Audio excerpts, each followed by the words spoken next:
Assalamualaikum warahmatullahi wabarakatuh.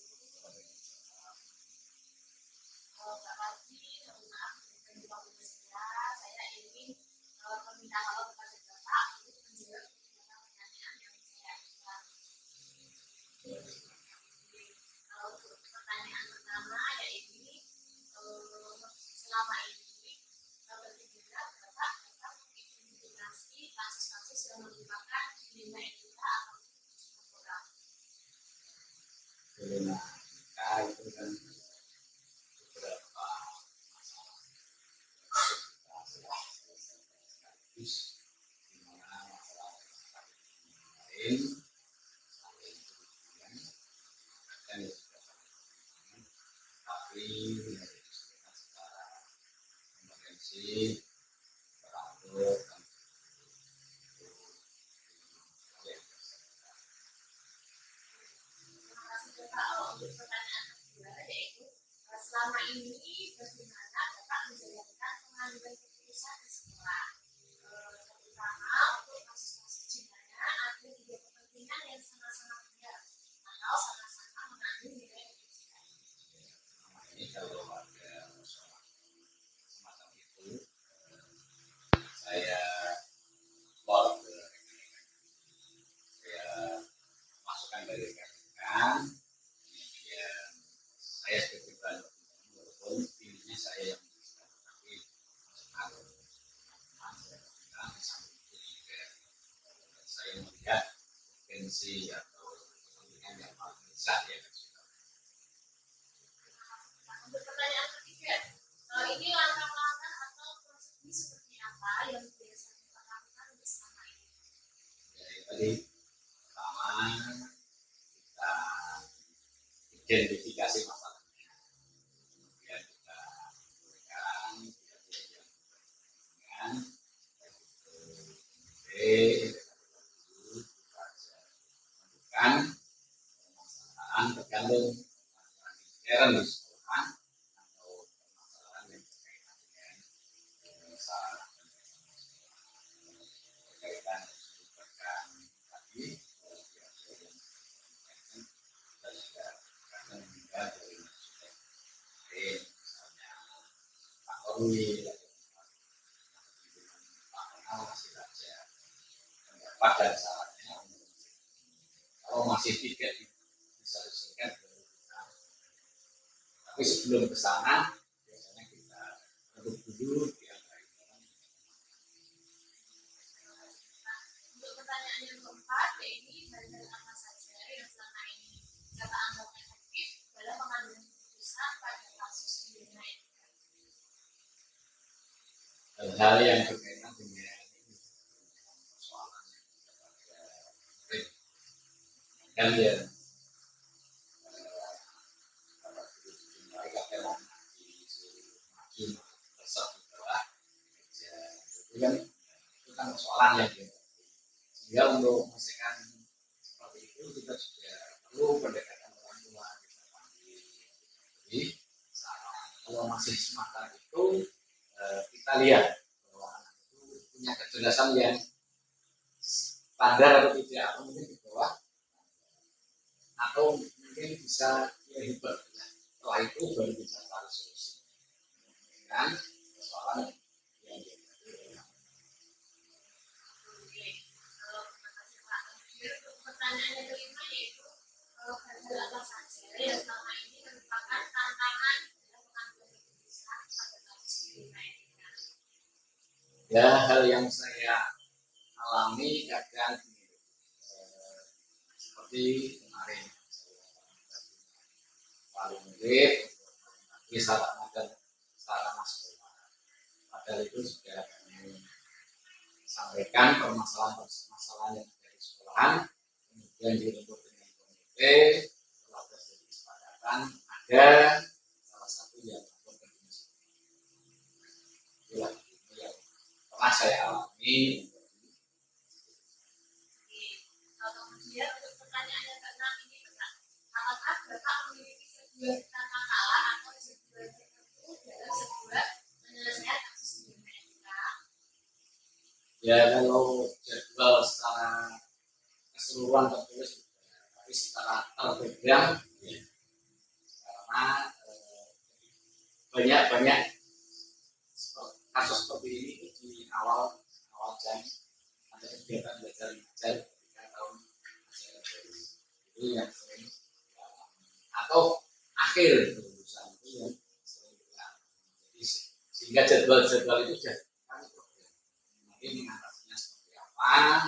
Kemudian kalau misalnya seperti menarikan sumbangan yang dilakukan oleh kementerian, kami sebagai kepala sekolah hanya menyampaikan persoalan-persoalan yang perlu dilengkapi atau sarana yang dilengkapi oleh sekolah. Tapi yang nanti memprogram dan sebagainya adalah sehingga kalau terjadi seperti yang kemarin itu saya itu kepala sekolah kesulitan ya sama karena yang sudah dilakukan sudah ya. Untuk pertanyaan selanjutnya, pertanyaan apakah seseorang atau faktor-faktor yang selama ini mempermudah ataupun membantu dengan mengambil keputusan? Kalau faktor yang membantu terutama dari kan sering sehingga kalau pendapatan saran sesuai dengan pemikiran saya sebagai yang dituangkan di sini yang kita akan lalu kalau tidak ya nanti kita ambil sesuai dengan perkembangan yang Pertanyaan ke-8. Nah, dari semua hal yang telah disampaikan, pembelajaran apa yang dapat dipetik dari pengalaman ketika mengambil keputusan? jadi pembelajaran yang inti dari penerimaan ini adalah sehingga jangan sampai di satu pihak dirugikan pihak lain. Jadi dengan kita ambil sikap yang bijaksana akan semua pihak yang berseberangan antara satu dengan lain itu merasa. Alhamdulillah, terima kasih kepada waktunya dan juga terima kasih telah menjawab pertanyaan-pertanyaan saya dengan baik. Saya mohon maaf apabila saya ada kekurangan. Sekian, assalamualaikum warahmatullahi wabarakatuh.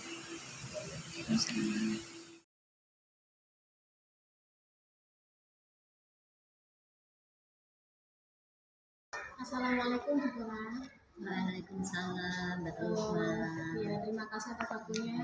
Ini saya akan menanyakan kepada Bu Guna beberapa pertanyaan. Mohon dijawab ya Bu ya. Untuk yang pertama, yaitu selama ini bagaimana Bu Guna dapat mengidentifikasi kasus-kasus yang merupakan dilema etika atau bujukan moral? Begini Mbak Ulfa, saya mengamati dulu suatu permasalahan yang terjadi, mengumpulkan informasi dulu saya faktual dan menemukan suatu keputusan mengacu berdasarkan peraturan. Saya biasanya tahu kalau ada dilema etika saat ada konflik antara aturan sekolah dengan kebutuhan pribadi siswa. Seperti kasus siswa terlambat tapi punya niat tinggal untuk tetap masuk sekolah. Atau bisa juga siswa berkelahi karena hal sepele dan lain sebagainya. Itu Mbak Ulfa. Ya, terima kasih Bu Guna. Kemudian untuk pertanyaan kedua yaitu selama ini bagaimana Bu Guna menjalankan pengambilan keputusan di sekolah Bu Guna, terutama untuk kasus-kasus di mana ada dua kepentingan yang sama-sama benar atau sama-sama mengandung nilai kebajikan. Kalau begitu Mbak Ulfa, dalam pengambilan keputusan harus selalu dikembalikan semuanya pada aturan setiap pengambilan keputusan. Saya selalu menjalin hubungan dengan rekan sejawat. memastikan bahwa keputusan tersebut benar-benar dipahami karena selalu ada alasan di balik suatu kejadian. Gitu. Saya biasanya mengajak ke beberapa orang dari tim pemimpinan dan pengelolaan sekolah untuk berdiskusi. Kami pertimbangkan semua sisi dari masalah dan dampaknya sebelum memutuskan. Kami berusaha mencapai kesepakatan bersama yang adil untuk semuanya. Iya. Terima kasih Bu Kona. Kemudian untuk pertanyaan ketiga yaitu langkah-langkah atau prosedur seperti apa yang biasa Bu Kona lakukan selama ini? Yang saya lakukan biasanya akan mencari informasi terlebih dahulu.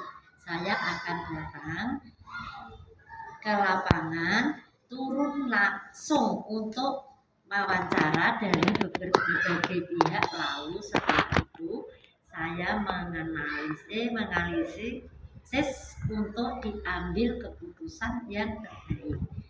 Langkah-langkahnya adalah: satu, kumpulkan semua informasi terkait. Dua, identifikasi nilai-nilai yang tertentangan.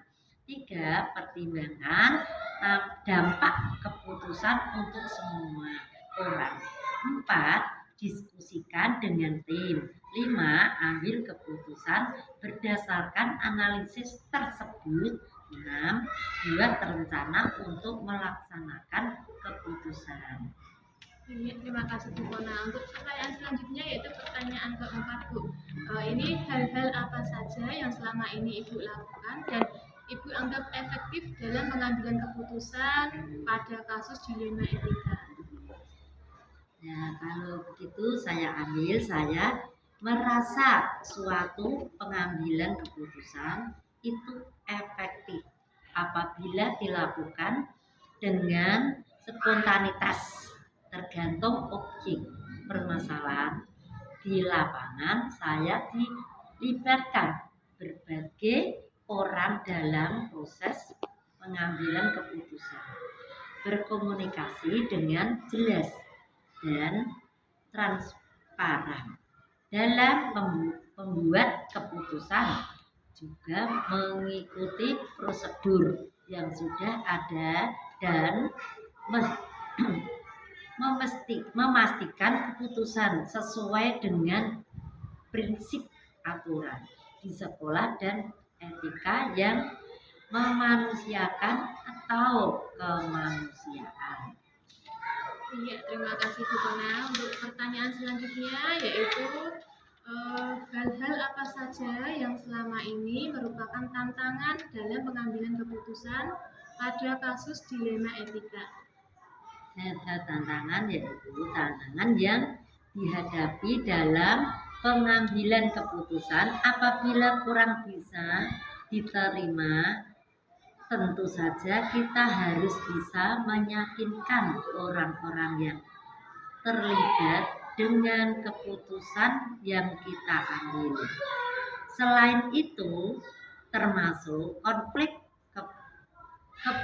kepentingan antara pihak-pihak yang terlibat, tekanan dari luar, dan ketidakpastian dalam memilih keputusan yang tepat. Kadang-kadang sulit untuk membuat keputusan yang diterima semua pihak. Terima kasih. Untuk pertanyaan selanjutnya yaitu pertanyaan ke-6 Bu Kona. Nah ini, apakah Bu Kona memiliki sebuah tata cara atau jadwal tertentu dalam sebuah penyelesaian kasus dilema etika?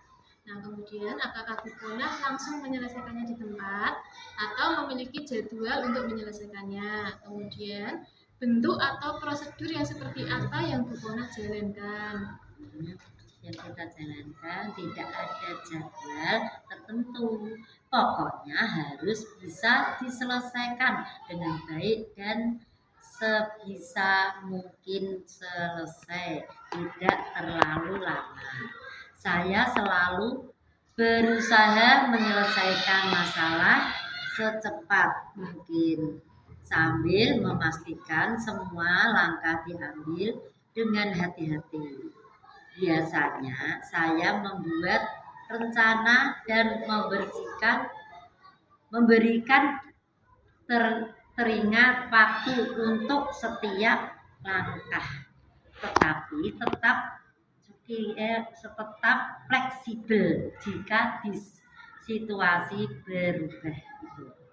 Nah, kemudian untuk pertanyaan selanjutnya ya Bu Kono ya, adakah seseorang atau faktor-faktor apa yang selama ini mempermudah ataupun membantu Bu Kono dalam pengambilan keputusan dalam kasus dilema etika? Ya, faktor-faktor yang memudahkan adalah berasal dari adanya dukungan jajaran wakil, kepala sekolah, dan guru-guru, dukungan dari tim yang kompak dan memiliki pedoman etika yang jelas. Sangat membantu. Terkadang saya juga melibatkan konsultan atau mediator dari luar jika diperlukan untuk mendapatkan pandangan, misalkan tambahan dukungan dari ketertiban seluruh warga sekolah, juga memudahkan proses keputusan. Nah, untuk pertanyaan terakhir ini Bu Kono ya, dari semua hal yang telah disampaikan, pembelajaran apa yang dapat dipetik dari pengalaman Bu Kono dalam mengambil keputusan dilema etika? Yang saya petik pengalaman adalah guru terbaik. Kita belajar dari berbagai kejadian untuk setiap kasus permasalahan yang terjadi di lapangan. Saya juga belajar bahwa keterbukaan dan komunikasi sangat penting dalam pengambilan keputusan. Saya belajar bahwa penting untuk mempertimbangkan semua aspek dan dampak dari keputusan serta fleksibel untuk menyesuaikan keputusan jika diperlukan semuanya ini. Oh iya, baik. Terima kasih Bu Kono atas jawaban yang telah diberikan dan juga terima kasih atas waktu yang telah diberikan. Saya mohon maaf apabila ada hal yang kurang berkenan.